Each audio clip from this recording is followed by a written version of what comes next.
This is 7 National News, and in our top story, His Highness Sheikh Mohammed bin Rashid Al Maktoum, the Vice President and Prime Minister of the UAE and ruler of Dubai, visited the King Abdullah Financial District over in Riyadh on Wednesday and viewed a miniature of the complex.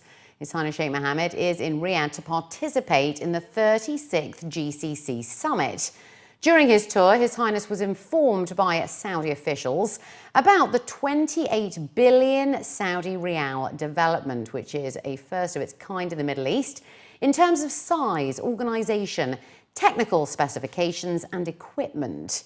The 1.6 million square metre complex houses 70 towers, including the main headquarters for the Saudi Capital Market Authority, the Saudi Stock Exchange, the Financial Academy, and the headquarters of banks, companies, admin offices, and other financial institutions.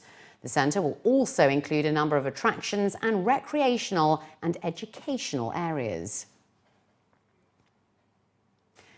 And Their Majesties and Highnesses, leaders of the GCC, have launched their 36th summit in Saudi Arabia's capital. Some of the discussion topics are to be related to the enhancement of GCC integration and cooperation, and will also tackle unfolding regional and international developments. The custodian of the two holy mosques, King Salman bin Abdulaziz Al Saud, delivered the opening speech and stated that the region is undergoing complicated conditions, challenges and ambitions, which require us to stand and work together to continue to fortify our countries and extend a helping hand to our brothers in order to restore security and stability. Special sessions on how to prevent blindness, as well as the steps taken by the UAE to introduce ophthalmic mobile devices and the use of telemedicine to enhance eye screening for diabetic patients, were in focus today at the 16th Emirates Society of Ophthalmology Congress. The three-day conference is supported by the Hamdan Medical Award and was inaugurated today by His Excellency Humaid Mohammed Obaid Al Khatami, the chairman of the board and director general of the Dubai Health Authority. The event saw the participation of around 1,400 ophthalmologists, optometrists, nurses, medical assistants, and healthcare professionals from the region and abroad. According to organisers, the conference, which is organised by the Emirates Society of Ophthalmology, has witnessed a noticeable development. This year's edition includes 35 scientific sessions and 280 lectures, delivered by 125 local and international faculty members from 20 countries. The Congress also features an exhibition that provides an opportunity for all attendees to interact with 75 providers of products and services in ophthalmology in order to keep abreast with the latest technology and techniques. This is more or less like a benchmark to start with, because you got the speakers from all over the world that are the key or the keyword experts in each subspecialty related to the ophthalmology and to the eye in general. And during these discussions and talks and papers that are submitted, we do two things. Number one, we make sure that the education and the level of service that is provided to our patients here is up to the standards. Number two, we make sure that we are following the trends. We are not really falling behind. We don't know what's happening around. We cater for the full range of diseases in the ophthalmology through Car's Eyes, which is the innovative leader in ophthalmology. So first we have in refractive surgery the SMILE technique, which is the new technique without cutting the cornea. We just take ablation of the cornea, and it's suitable for all ages and for all extended range of treatments. And this is our main innovation and patency in Car's Eyes in the market. Then we have our essential line, which is the ophthalmic clinics solution. Then we have the retina and cataract solutions and the surgical solutions as well. So we, as you see, we brought everything together in one basket in the exhibition to ASO. More than 400 vehicles were confiscated and numerous drivers were fined for violating traffic rules and National Day laws over in Abu Dhabi over the holidays. Motorists received a 1,000 dirham fine and a penalty of 12 black points for failing to comply with traffic rules and regulations. Abu Dhabi police were quoted as saying that despite their sustained efforts in promoting awareness via media publications, many drivers posed a threat to public safety by driving recklessly. Police officials revealed that during the National Day celebrations in the capital, 58% of the booked vehicles were confiscated as their owners created a chaotic atmosphere, while others were fined for spraying drivers as well as pedestrians and for sticking their heads out of car windows or roofs. Vehicle owners who still have their cars covered with decorations have been urged to remove them as soon as possible.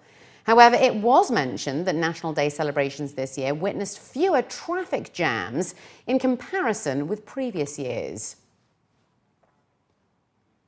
The second edition of the UAE Drones for Good award has attracted 1,017 entries from 165 countries. That's a 27% rise from last year. Organisers of the award were quoted as saying that the UAE has become a global platform for the use of future technology for peaceful purposes. And the aim of the award is to establish the concept of innovation in various sectors by exploring future technological developments. Organisers reveal that the award has gained considerable momentum as an international competition, especially among innovators, manufacturers, entrepreneurs, as well as scientific research centres and universities.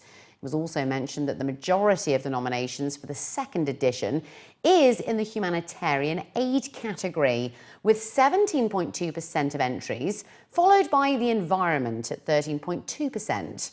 The names of 10 applicants from each category who will be eligible to participate in the semi-finals of the international and national competitions will be announced very soon. The international competition offers $1 million in prize money, while the national competition offers 1 million dirhams. The winners will be honoured at a special ceremony in February next year before the 4th Government Summit. Back for its 12th year, the Dubai International Film Festival rolled out the red carpet for its opening gala ceremony at the Madinat Jumeirah. The festival runs for 8 days and will showcase over 130 features, shorts and documentaries from 60 different countries, along with a plethora of world premieres. International talent gracing the red carpet this year included Catherine Deneuve, Dev Patel, Richard Dreyfuss, Terence Howard and Michael B. Jordan, alongside Bollywood stars and the creme de la creme of Arabian celebrities. At the opening ceremony, DIF presented 4 prestigious Lifetime Achievement Awards, recognising incredible contributions to cinema.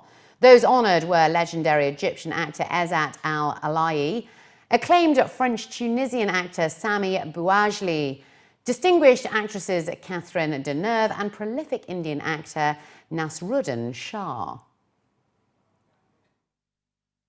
Thrilled. I've visited Dubai very often, often for plays, for shootings and so on.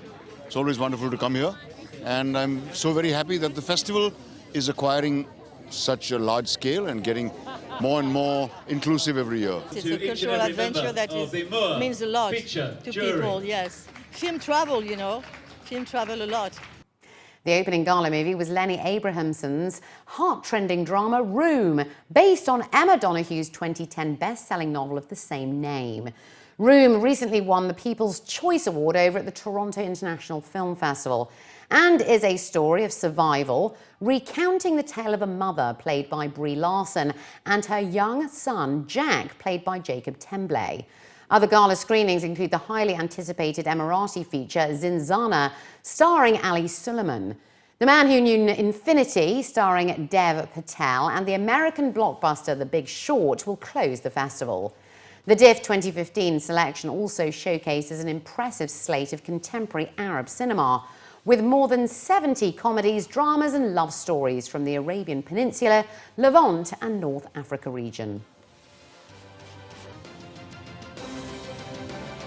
films and cinema is really a reflection of what's going on around us today. We have 73 films, Arab films, 11 Emirati films, 4 feature films for the first time, 15 Khaliji films, 60 films coming from everywhere in the world. So we try to bring for the audience of the Dubai and the UAE the best ever, whatever produced in the year.